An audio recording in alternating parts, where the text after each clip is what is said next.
Olá, eu sou a Jacilene, aluna do Polo de Lagamar, do curso de Pedagogia oferecido pelo UFOP, e hoje, a pedido do professor André Duarte, eu vou executar um taumatrópio, né? Para poder fazer essa atividade, eu precisei de um pedaço de cartolina, um CD para poder riscar direitinho, uma tesoura para recortar, um perfurador, vai ser perfurado as duas laterais, uma borrachinha para estar colocando nessas laterais, fazer o desenho e o lápis de cor, né, para poder colorir.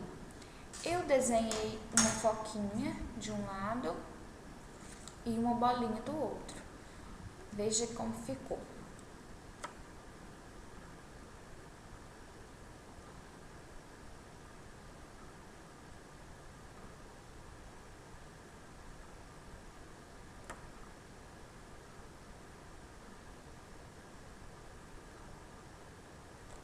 É isso daí, eu desejo a todos os colegas um bom estudo e até a próxima. Tchau, tchau!